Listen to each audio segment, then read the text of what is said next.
તો ગુજરાતના વધુ એક આઈએસ અધિકારી કેન્દ્રમાં જવાના છે। હાલ મહત્વના સમાચાર સામે આવ્યા છે। કલેક્ટર કક્ષાના અધિકારી કેન્દ્રમાં જશે।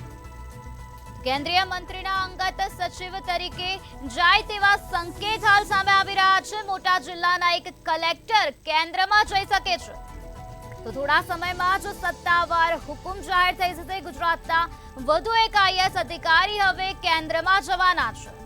તો આઈએસ અધિકારીને લઈને આ મહત્વના સમાચાર સામે આવ્યા છે। ગુજરાતના વધુ એક આઈએસ અધિકારી હવે કેન્દ્રમાં સામેલ થશે। કલેક્ટર કક્ષાના અધિકારી કેન્દ્રમાં જશે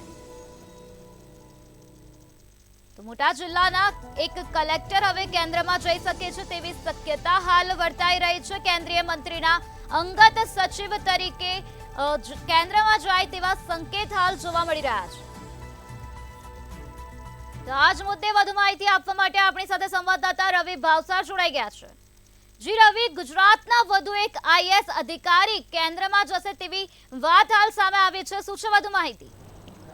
બિલકુલથી જો વાત કરવામાં આવે તો વડાપ્રધાન નરેન્દ્ર મોદી જ્યારથી દિલ્હીની ગાદી પર બેઠ્યા છે ત્યારથી જે ગુજરાતના જે મોસ્ટ સિનિયર આઈએસ અધિકારીઓ છે તે આઈએસ અધિકારીઓને દિલ્હી ખાતે લઈ જવામાં આવી રહ્યા છે। જો વાત કરવામાં આવે તો અગાઉ પણ ઘણા જે આઈએસ અધિકારીઓ છે, જે સિનિયર અધિકારીઓ છે તે લોકોને દિલ્હી ખાતે છે તે દિલ્હી ખાતે પણ લઈ જવામાં આવે છે। અને સાથે જ જો વાત કરવામાં આવે તો જે પ્રમાણે હાલમાં જે સમાચાર મળી રહ્યા છે કે થોડા દિવસો બાદ જ્યારે આઈએસ અધિકારીઓને બદલી અને ભરતી આવવાની છે ત્યારે જે ગુજરાતના મહત્ત્વના જે જિલ્લાઓ છે તે જિલ્લાઓની અંદર કલેક્ટર તરીકે ફરજ બજાવતા અને સૌરાષ્ટ્રમાં પણ 2 કરતાં વધારે જે જિલ્લાઓ છે તે જિલ્લાની અંદર મહત્ત્વની જે કામગીરી સંભાળતા જે આઈએસ અધિકારી છે તે આઈએસ અધિકારીને દિલ્હી ખાતે લઈ જવામાં આવે તેવી સંભાવનાઓ રહેલી છે।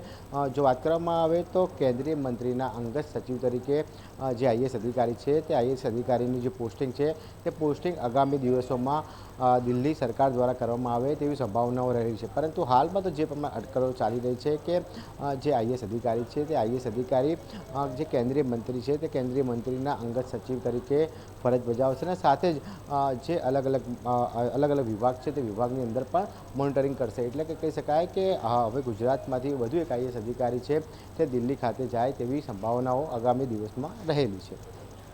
જી રવિ, સમગ્ર માહિતી આપવા બદલ આભાર। ગુજરાત કેડરના વધુ એક આઈએસ અધિકારીને હવે દિલ્હીનું તેડું આવતા તેઓ હવે ગુજરાતથી વિદાય લેશે। ગુજરાતના વધુ એક આઈએસ અધિકારી કેન્દ્રમાં જશે।